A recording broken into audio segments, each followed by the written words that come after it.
8वीं शताब्दी में बना हुआ यह ग्वालियर का किला, जो कि गोपगिरी नामक पर्वत के ऊपर बसा हुआ है। कछवाहा से लेकर मुगलों तक यह किला 7 वंश के अलग अलग राजाओं के द्वारा यहाँ पर राज्य किया गया। बाद में 18वीं सदी के आखिर में यह किला मराठा सिंधिया वंश के अधीन में आया। ग्वालियर के इस किले में स्थित इस मानसिंह पैलेस के अंदर औरंगजेब ने इसी जगह पर अपने भाई मुराद को फांसी पर लटका दिया था और यहीं पर आपको दुनिया का सबसे पुराना टेलीफोन का सिस्टम और बिना बिजली से चलने वाला ये राजा रानी के कमरे में लगा हुआ कूलर का सिस्टम और यहाँ के मान मंदिर के दीवारों के ऊपर हीरे जवाहरात जड़े हुए थे, जिसे इब्राहिम लोदी ने लूट लिया था। और यहाँ के जहांगीर महल के अंदर जिन राजाओं को कैद करके रखा जाता था, उनसे इसी जगह पर आटे की चक्की पिसवाई जाती थी। और इल्तुतमिश के युद्ध के बाद में सभी रानियों और दासियों ने इसी कुंड में जौहर किया था। और यहाँ के विक्रम महल के अंदर आपको उस जमाने का शाही हमाम खाना यानी कि स्नान घर और शौचालय आज भी देखने को मिलता है। नागर शैली में बना हुआ खूबसूरत नक्काशी काम से सुसज्जित यह सास बहू का मंदिर और यहाँ का मार्वलस आर्किटेक्चर वाला यह तेली का मंदिर देखने के बाद आपका मन प्रसन्न हो जाएगा। आज का हमारा सफर मध्य प्रदेश में स्थित इस ग्वालियर किले का होने वाला है। ग्वालियर किले में जाने के लिए 25 rupees per person entry fees लिया जाता है और इसका समय सुबह 7 बजे से लेकर शाम के 6 बजे तक का है। ग्वालियर किले में प्रवेश करने के बाद मानसिंह पैलेस के पास में आपको ये 15वीं शताब्दी में बना हुआ शिव जी का मंदिर नजर आएगा, जिसे अकबर ने तोड़कर इसे मदरसे में परिवर्तित कर दिया था। इसलिए यहाँ पर आपको ये मुगलों के जमाने का प्रवेश द्वार नजर आएगा। और बाद में जब जहांगीर गद्दी पर बैठा तब उसने इस जगह को कैद खाने में परिवर्तित कर दिया। इसी जगह पर जहांगीर ने जो राजा टैक्स नहीं दिया करते थे उन सभी 52 राजाओं को और सिख धर्म के 6वें गुरु हरगोबिंद साहब जी को इन खंभों से जंजीरों से बांधकर सभी को यहाँ पर कैद करके रखा हुआ था। बाद में गुरु हरगोबिंद साहब जी ने जहांगीर से सभी 52 राजाओं को छुड़वाया था, इसलिए उनको दाता बंदी छोड़ कहा जाता है। और उनका यहाँ पर गुरुद्वारा भी बना हुआ है। शिव मंदिर के सामने आपको ये 80 खंभों वाली बावड़ी नजर आएगी।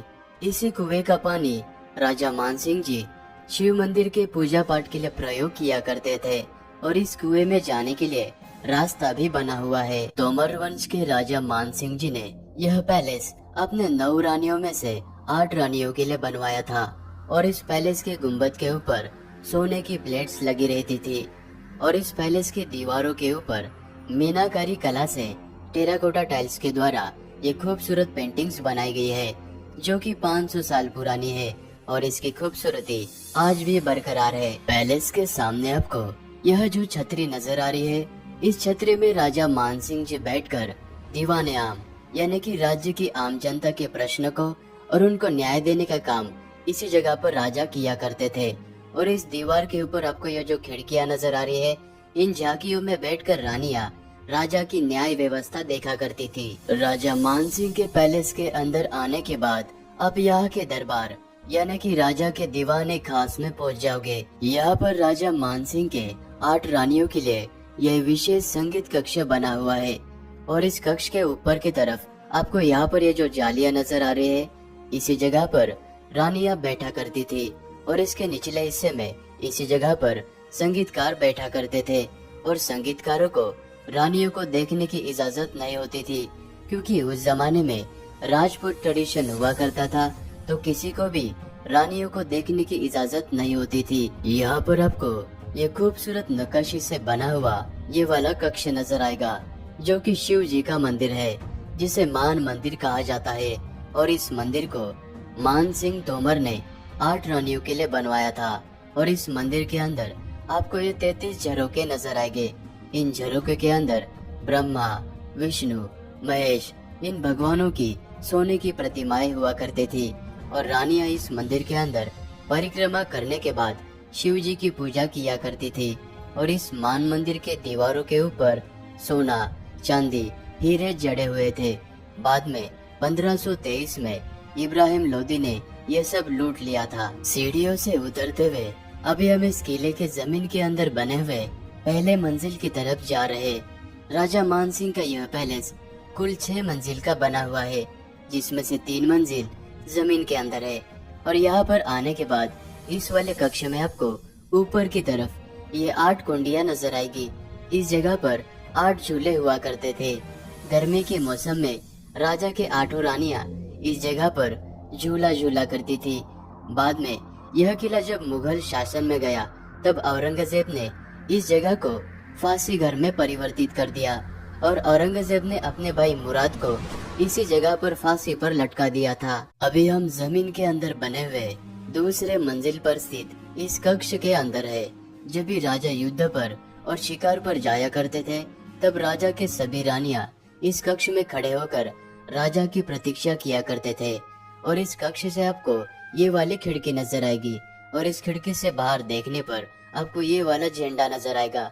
जब भी राजा युद्ध को हार जाते थे तो इस झंडे को नीचे किया जाता था। बाद में 1523 में जब इब्राहिम लोदी ने इस राज्य पर आक्रमण किया तब राजा मानसिंह जी की मृत्यु हो चुकी थी और इस झंडे को नीचे किया गया था। और नीचे किए हुए झंडे को देखने के बाद सभी रानियों को पता चला कि राजा मानसिंह की मृत्यु हो चुकी है। इब्राहिम लोदी के सैनिकों ने रानियों को उठाकर लेकर जाने के लिए इस पैलेस पर हमला बोल दिया था। यह सब देखकर सभी रानियों ने इस पैलेस के तीसरे मंजिल पर स्थित इस कक्ष के अंदर इस वाले कुंड में जौहर किया था। और जौहर करने से पहले ये वाला कक्ष रानी का बहुत ही बड़ा स्नान घर हुआ करता था।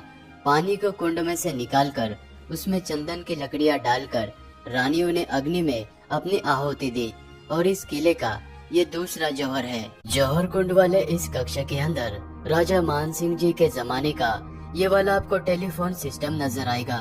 चूने और मिट्टी से बना हुआ 3 इंच के पाइप के जरिए ये इंटरकॉम टेलीफोन सिस्टम सभी रानियों के कमरे से जुड़ा हुआ था और इसके जरिए राजा अपने सभी रानियों से बातचीत किया करते थे। अभी हम मानसिंह पैलेस के दूसरे आंगन में आ चुके हैं और यहाँ पर भारत भ्रमण करने के लिए आए हुए चाइनीज व्यापारियों के जरिए यहाँ पर रंग महल का निर्माण करवाया गया था। इसलिए इस जगह पर आपको ये चाइनीज ड्रैगन और यहाँ की छत भी आपको चाइनीज शैली के द्वारा निर्मित दिखाई देती है। और ये वाली जगह राजा मानसिंह जी के जमाने में ओपन डांसिंग हॉल हुआ करता था। इसी रंग महल के अंदर आपको 500 साल पुराना कूलर का सिस्टम देखने को मिलता है।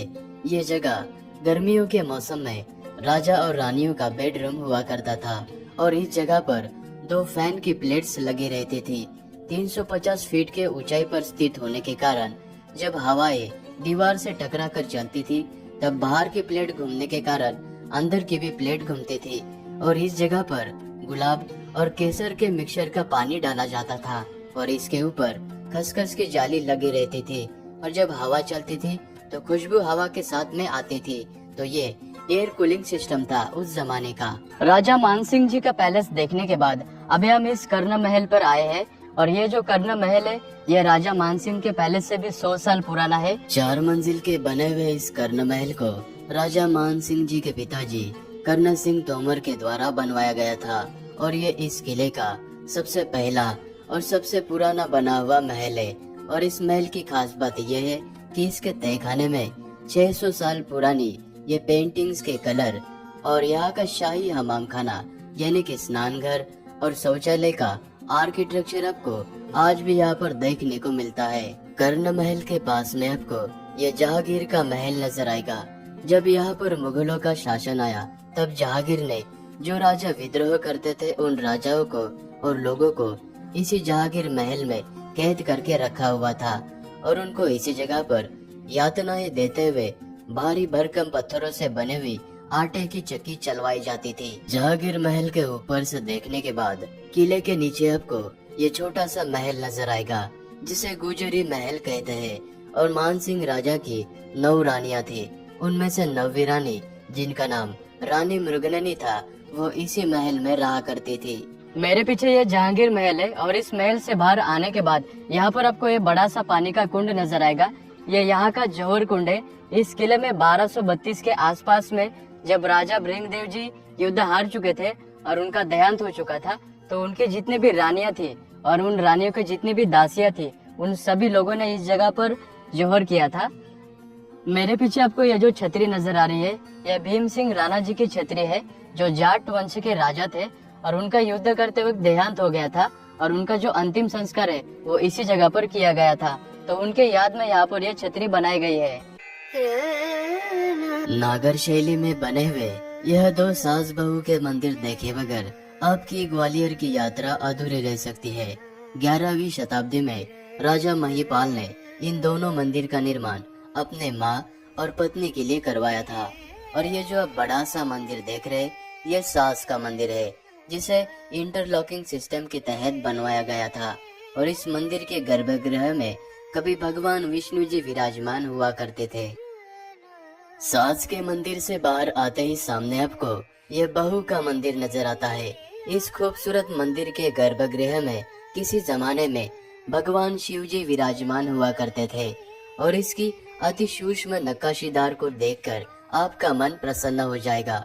ये दोनों मंदिर बहुत ही खूबसूरत है, लेकिन आज इनका गर्भगृह सूना पड़ा हुआ है। सास बहू के मंदिर से कुछ ही दूरी पर ये तेली का मंदिर बना हुआ है, जिसे तेलंगाना मंदिर कहते हैं। द्रविडियन शैली में बना यह मंदिर 9वीं सदी का यानी कि 1100 साल पुराना है। इस मंदिर को राजा महिभोज के द्वारा निर्माण करवाया था और इस मंदिर के गर्भगृह में किसी जमाने में भगवान विष्णु विराजमान हुआ करते थे और आज इस मंदिर का गर्भगृह सूना पड़ा हुआ है। ग्वालियर के इस किले को घूमने के लिए 5 घंटे से भी ज्यादा समय लग सकता है। सो इस वीडियो को यहीं पर एंड करते हैं। अगर मेरी वीडियो आपको अच्छा लगी तो वीडियो को लाइक करना, चैनल को सब्सक्राइब करना। मिलते हैं आपको नेक्स्ट व्लॉग में।